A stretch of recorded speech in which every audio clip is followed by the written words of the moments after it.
और कांग्रेस जो है वो हिंदुत्व को लेकर अक्सर कंफ्यूजन में रही है। पहले नेहरू काल की बात करता हूं। साल 1994 में द हिंदू फिनोमिनन गिरिलाल जैन ने लिखी। नेहरू हिंदू सभ्यता के समर्थक थे, जैसे एहसान कर रहा हूं। उसके बाद द मीनिंग ऑफ इंडिया, लेखक राजा राव, वो लिखते हैं 3000 सालों से शिव पार्वती कृष्ण की पूजा कर रहे हैं और ये हमको कहां लेकर आया, गुलामी और गरीबी में। ये पुराना चला आ रहा है नेहरू काल से।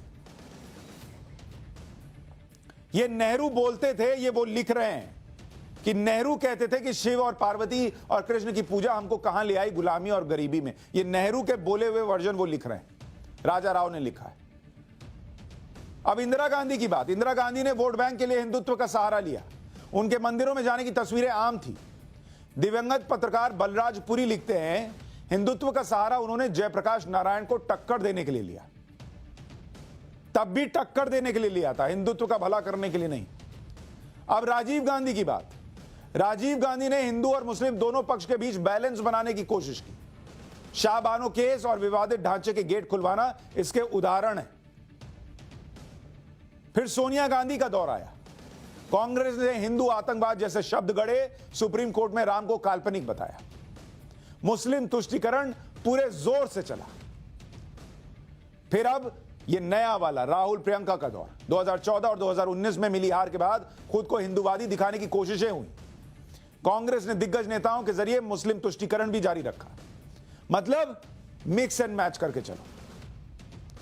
हिंदू धर्म को लेकर महात्मा गांधी और वीर सावरकर क्या सोचते थे? महात्मा गांधी की हिंदू धर्म की परिभाषा अहिंसात्मक साधनों से सत्य की खोज करना धर्म हिंदू धर्म है। ईश्वर में विश्वास नहीं होने पर भी खुद को हिंदू कहा जा सकता है। और सावरकर का हिंदुत्व क्या था कि सिंधु नदी से समुद्र तक भारतवर्ष को पुण्य भूमि मानने वाला हिंदू है। अब आपको किसका हिंदुत्व पसंद है नहीं है ये आप तय कर सकते हैं, लेकिन किसी भी हिंदुत्व में बोको हराम और आईएसआईएस की तरह गला रेत दो, लोगों की जान ले लो, ह्यूमन बॉम्ब बनाओ, बच्चों को बम बना दो, ये किसी हिंदुत्व में नहीं था। अब आप सोचिए, कांग्रेस के ही नेता गुलाम नबी कह रहे हैं कि हिंदुत्व की तुलना आईएसआईएस बोको हराम से नहीं करनी चाहिए, यह अतिशयोक्ति है, यह फैक्चुअली ठीक नहीं है। और कांग्रेस में शामिल आचार्य प्रमोद कृष्णम, ये आचार्य हैं, ये हिंदू धर्म को मानने वाले हैं, और ये वहां बैठकर कह रहे हैं कि अगर हिंदुओं के खिलाफ फैसला आ गया होता तो हिंदू कभी नहीं सुनता राम मंदिर पर फैसला, नहीं मानता। और कह रहे हैं 90% हिंदू जो है वो कम्युनल कैसे हो रहा है। कैसे कम्युनल हुआ? अगर 90% हिंदू कम्युनल हो रहा है तो आचार्य प्रमोद कृष्णम जी, आप भी धर्म बदलकर कुछ और बन जाइए। और अगर कम्युनल होते इस देश में तो जितनी बड़ी संख्या है, आईएसआईएस और बोको हराम होते, तो आपको लगता है ये देश बचा होता? अफगानिस्तान में जो हो रहा है क्या वो हिंदुस्तान में नहीं हो रहा होता? लेकिन अपनी पॉलिटिक्स के लिए किस हद तक लोग जाते हैं वो सोचिए। इसीलिए मैंने कहा कि यह किताब पढ़नी जरूरी नहीं है, इस किताब को समझना जरूरी है।